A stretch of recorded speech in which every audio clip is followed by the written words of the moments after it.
Yan ang mga idol, si Habagat. Nagbago yung itsura niya dahil sa meron na siyang hood sa kanyang ulo. At ginawan ko siya ng ganyan mga idol dahil sa nagiging pasaway itong ating si Habagat, no? Dahil kapag siya ay nilalabas ko na wala siyang hood at nakita niya yung mga manok ko na nakatali sa mga tabi, ay kanyang dinadagit niya. So hindi pa naman siya nakakalipad ng mataas o matagalan, pero marunong na siya mag-dive o saklot ng kanyang kakainin. So kaya meron siyang ganyan, sinasanay ko siya para nga hindi siya makapag gulo doon sa aking mga nakataling manok. So yan mga idol, tanggalan natin ng hood si Habagat. So yan ang kanyang itsura. Okay na yung hood mo, tanggalin natin. So yan mga idol, ang itsura ngayon ni Habagat. Agila na, hindi na siya masyado yung nag-iiyak na parang sisiw. So yan, baka dilat na naman ang mata niya sa paligid, no? Ganyan lang siya, laging may takip yung kanyang yung mata niya. So dito lang muna tong hood mo, huwag mong tutukayin yan. So yan, bantayan mo yan. Ilalas siya masyado kasi nanibago siya ng paligid. May ilog na siyang nakita at natanaw niya yung Mount Mayon. So nandun lang yung Mount Mayon mga kalagalag. So yan, doon siya parte galing mga kalagalag, parte dito sa Malilipot, Albay. So yan, doon pa sa kabila ng paligid ng Mayon na yan. At ito naman si Habagat ay kapag okay na to ay babalik to kung saan siya galing. Ano Habagat? Palakas ka, malakas to kumain gutom na to. Ito mga idol, si Habagat ay matakaw to. Kain na. Ano napanood mo dyan? Ibon, kain. Ayan. Takaw yan sa karning manok. Napakatalas ng kanyang pandinig. Ang mata niya talaga nanlilisik mga kalagalag. Dali. Sige na, huwag mo ka na tumingin-tingin dyan. Kain na, dali. Kain, dali. Pag nakakita siya ng mga lumilipad na ibon, aligaga siya, parang kung makakalipad sana siguro to ng matagal o malayuan, dadive na to. Yan, palasik yung mata niya. Matakaw yan. Dali. Kain.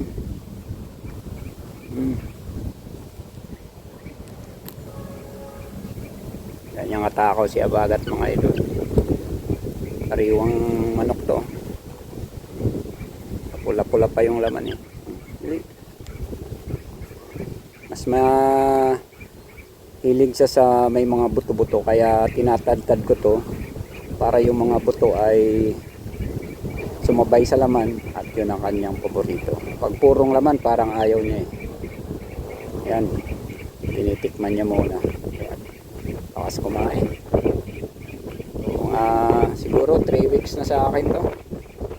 Isang buwan. Ito. Ayan. Madami yung bawang ko mga idol. So ito pa yung iba. Ayan. Dito lang kami sa taas ng riprap para makita niya naman yung paligid dito na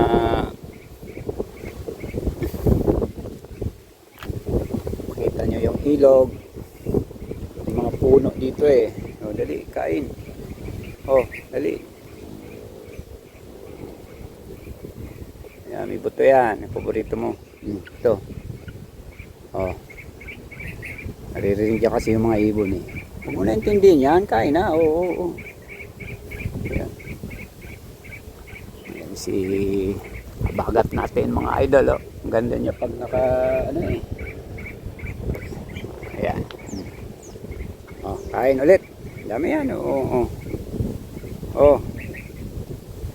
naman nakikita mo dyan sa baba? Marunong ka na lumipad. Maghunting ka ng sarili mong pagkain ha.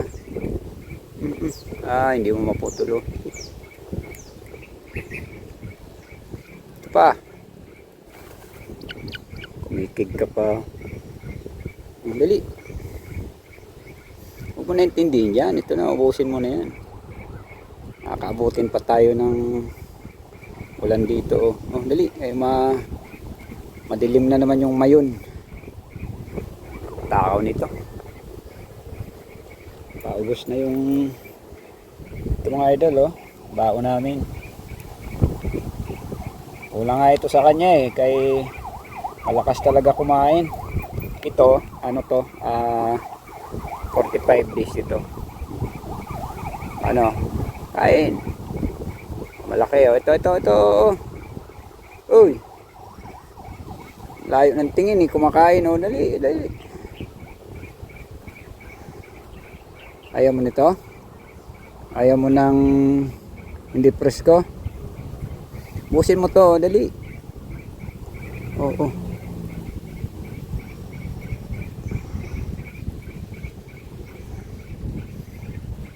Yan. Dali.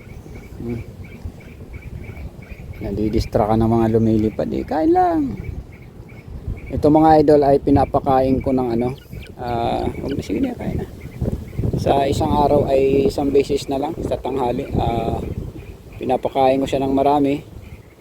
Pag alas 11 o alas 12 maramihan na para hindi na siya kakain mamayang hapon o maghapunan. Ayaw mo ata ng oo. Kung gusto mo yung sariwa, oo. Dali. Ito. Oo. Naman yan. Ito may buto-buto, ayaw mo.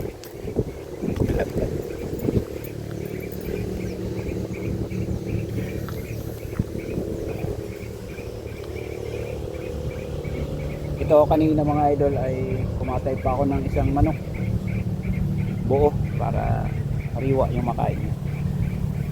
Wala kasi ako makuha ang 45 days na sisiw kaya hindi naman pwede magutom to. Kumatay ako ng isang manok. Yan, pinagkachap-chap ko na para pati buto kasama.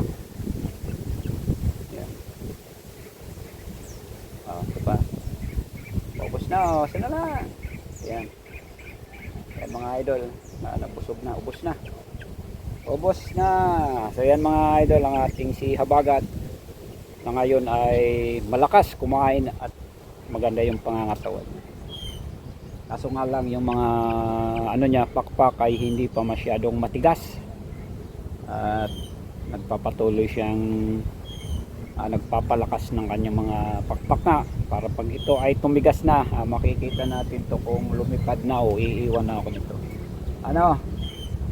Okay? Busog? Ayos? Bukas naman ulit Yan lang mga idol. Itong ating si Habagat, update ko lang sa inyo. Mga ilang linggo lang siguro ay ito ay lilipad na sa ating kalikasan.